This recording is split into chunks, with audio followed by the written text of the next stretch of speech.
2025-এর রোজার ঈদে কেন সবচেয়ে সেরা সিনেমাটা হতে যাচ্ছে মেগাস্টার শাকিব খানের বরবাদ। আমরা এখানে মাত্র তিনটে পয়েন্ট নিয়ে কথা বলবো, আর তোমাদের মাথাতে যদি আরও কোনো পয়েন্ট আসে সেটা অবশ্যই কমেন্ট করে জানাতে কেউ ভুলো না সাকিবিয়ান ভাইরা বোনেরা। এখনো পর্যন্ত ঈদে যে কটা সিনেমা রিলিজ পাবে কোনো সিনেমারই কিন্তু আমরা ট্রেলার দেখতে পাইনি। কোনো সিনেমার আমরা টিজার দেখতে পেয়েছি, যেমন বরবাদের টিজার আমরা দেখতে পেয়েছি, জঙ্গলির টিজার আমরা দেখতে পেয়েছি। তার মানে এখনো কিন্তু কন্টেন্ট আসবে, বাদবাকি সিনেমাগুলোরও যেমন কন্টেন্ট আসবে তেমন বরবাদের কন্টেন্টও আসবে। তো সেই কন্টেন্টগুলো দেখার পরে আমরা আরও ফিল করতে পারবো যে কোন সিনেমাটার মধ্যে সবচেয়ে বেশি পোটেনশিয়াল আছে ঈদে ওয়ার্ক করে যাওয়ার জন্য।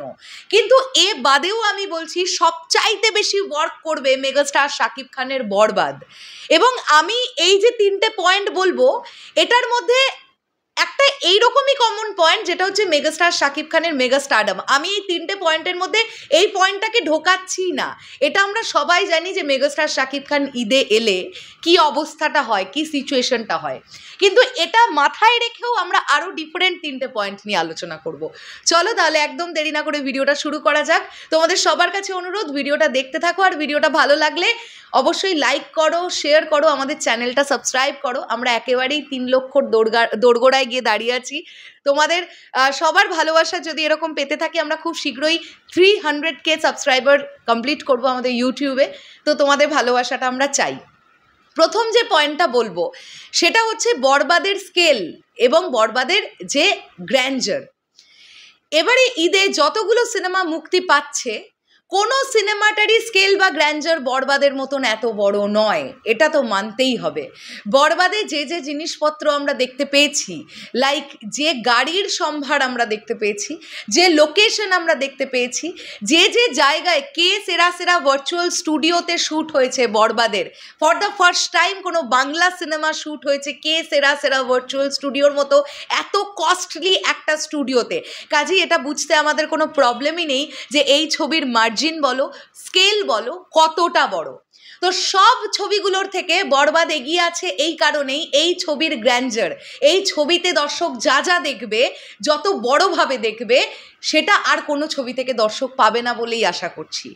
সেকেন্ড যে পয়েন্টটা বলবো সেটা হচ্ছে বরবাদের দুরন্ত কাস্টিং। তোমরা দেখো কাস্টিংয়ের দিক থেকে কত ভ্যারিয়েশন আমরা পাচ্ছি। মেগাস্টার শাকিব খান, তার সঙ্গে আবারও ইধিকা পল, মানে যে ইধিকা পল যার নাম হয়ে গিয়েছিল বাংলাদেশে প্রিয়তমা, এখন এটাই দেখার কথা যে বরবাদের পরে তার নামটা হয়ে যায় নিতু কিনা বাংলাদেশে। কেননা প্রিয়তমা করার পরে ইধিকা পলকে সবাই এত পছন্দ করেছিল যে আসল নামটাই দর্শক ভুলে গেছিল বাংলাদেশবাসী, তারা প্রিয়তমা বলেই ডাকছিল। তো এটাই এখন দেখবার ব্যাপার যে বরবাদে তার স্ক্রিন প্রেজেন্স কতটা থাকে, তার চরিত্র কতটা ইম্পর্টেন্ট, কিভাবে ব্যাপারটাকে তিনি পুল অফ করছেন। প্রিয়তমাতে দর্শকের মনে যে দাগটা কাটতে পেরেছিলেন ইধিকা পল, বরবাদেও সেটা হবে কি না। ইধিকা পল তো আছেনই, তার সঙ্গে সঙ্গে তোমরা দেখো for the first time megastar Shakib Khan with যিশু সেনগুপ্ত, এই কম্বিনেশনটা দর্শক দেখতে চাইছিল। এই ফেস অফটা যখন হবে ওখানেই সিনেমার অর্ধেক টাকা উঠে যাবে, তোমরা মিলিয়ে রেখো। মানে দর্শক ওই সিনটা স্পেশালি দেখবার জন্য বারবার সিনেমা হলে যাবে, যে মেগাস্টার শাকিব খান এবং যিশু সেনগুপ্তের ফেস অফ হচ্ছে, তারা মুখোমুখি দাঁড়িয়ে আছে, একে অপরকে চেস করছে, বা যেটাই তারা করুক, মানে এই ব্যাপারটা দেখার জন্য দর্শক প্রচণ্ড উৎসাহী হবে। তো এছাড়াও মিশা সওদাগর, ইন্তেখাব দিনার, এছাড়াও ফজলুর রহমান বাবু থেকে শুরু করে তোমরা দেখো কাস্টিংয়ে কত চমক আমরা দেখতে পাচ্ছি।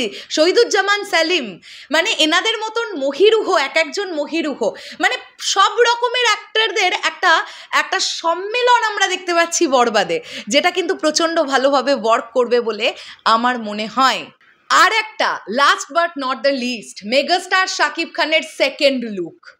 যে লুকটা টিজারে জাস্ট কয়েক সেকেন্ড একটা সাইড ফেস দেখে আমাদের মাথাটা বমকে গিয়েছিল। তোমরা মনে করে দেখো প্রিয়তমার সময় ম্যাজিক্যাল একটা ব্যাপার ওয়ার্ক করেছিল কি, প্রিয়তমার মেগাস্টার শাকিব খানের বৃদ্ধ লুকটা, ওটা দেখার পরে আমরা বমকে গিয়েছিলাম, ওরে বাপরে বাপ। প্রিয়তমা দেখতে যাওয়ার অন্যতম একটা কারণ ছিল কিন্তু মেগাস্টার শাকিব খানকে ওই বৃদ্ধ লুকটাতে কীরকম লাগছে, কিভাবে ডিরেক্টর হিমেল আশরাফ প্রেজেন্ট করেছে মেগাস্টার শাকিব খানকে, সেটাও একটা দেখবার ব্যাপার ছিল। এই সেম জিনিসটা বরবাদ টিম ক্রিয়েট করতে পারছে তাদের এই সেকেন্ড লুকটা দিয়ে, যেখানে আমরা দেখতে পাচ্ছি মেগাস্টার শাকিব খানের মাথার একটা পাশ পুরো কাটা, চোখের তলাটা কাটা, মানে প্রচণ্ড হেভি প্রস্থেটিক মেকআপ ইউজ করা হয়েছে। ওইটুকুনি একটা গ্লিমস টিজারে, ওইটুকুনি একটা গ্লিমস দর্শকদের পাগলা করে দিয়েছে, বাপরে বাপ। এই ব্যাপারটাও থাকবে যেটা বরবাদকে প্রচণ্ড ভালোভাবে ওয়ার্ক করাবে, সেটা হচ্ছে মেগাস্টার শাকিব খানের এই সেকেন্ড লুকটা। ব্যক্তিগতভাবে আমরা চাই না রিলিজের আগে এই সেকেন্ড লুকের কোনো একটা পোস্টার চলে আসুক, সত্যি বলছি। এটা স্ক্রিনের জন্যই ম্যাজিকটা থাক। এটা শরৎ মিউজিক ভেঞ্চার্স টিমের ব্যক্তিগত বক্তব্য, তোমাদের বক্তব্য অন্য হতেই পারে, কিন্তু তোমরা মনে করো না টিজারে আমরা যে ম্যাজিকটা পেয়েছিলাম, ওটা বড় পর্দায় গিয়ে যখন যদি আমরা ফুল ফেসের একটা ম্যাজিকটা পাই, তাহলে ওটা যে ওয়াও ফ্যাক্টর তৈরি করবে, আগে কিন্তু সেকেন্ড লুক পোস্টারটা চলে এলে ওই ম্যাজিকটা কোথাও গিয়ে হারিয়ে যাবে। তাই আমার মনে হয় বরবাদ টিমের সেকেন্ড লুক পোস্টার দেওয়ার আর দরকার নেই, এটা আমার মনে হয়। এবার টিম অনেক বেটার বোঝে, তারা ডিসাইড করবে তারা কি করবে। তো আমার কাছে এই 3টে পয়েন্ট মনে হয়েছে যে 3টে পয়েন্ট বরবাদকে প্রচণ্ড ভালোভাবে ওয়ার্ক করাতে সাহায্য করবে। তোমাদের কি বক্তব্য? এ বাদেও আর কি কি পয়েন্ট তোমাদের মাথায় থাকছে? আমি কিন্তু প্রথমেই বলে দিয়েছিলাম মেগাস্টারের মেগাস্টারডম ওটা তো আছেই, ওটা তো ছাড়ো, মানে ওটা শুধু এখন আর বাংলাদেশেই সীমাবদ্ধ নেই, ওটা এখন ওয়ার্ল্ড ওয়াইড চলে, ওটা এখন গ্লোবালি চলে, আমরা জানি সেটা। সো বরবাদ অল টাইম ব্লকবাস্টার হতে আসছে, এই আশা আমরা প্রত্যেকে রাখছি। বরবাদকে অল টাইম ব্লকবাস্টার হতেই হবে।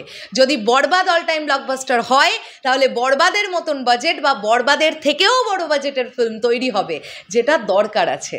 কেননা এই এক বরবাদ দিয়ে কিন্তু দর্শকের চোখ খুলে যাবে, তারপরে দর্শক কিন্তু আর ছোট কিছু দেখতে পছন্দ করবে না, আনন্দ পাবে না। এটাই ঘটে। আপনি একটা দোকানে গিয়ে সবচেয়ে সুস্বাদু খাবারটা খেয়ে ফেলার পরে আপনাকে যদি একটা ডাল ভাত দেওয়া হয় সেই দোকানে গিয়েই, আপনার ভাল লাগবে? আপনার মনে হবে না ওই টেস্টি খাবারটা মিস করছি? Like same. শেষ করলাম ভিডিওটা। তোমাদের কি বক্তব্য এই পুরো বিষয়টাকে নিয়ে অবশ্যই কমেন্ট করে জানিও। দেখা হচ্ছে আবার খুব শিগগিরই। তাহলে এখনের জন্যে টাটা।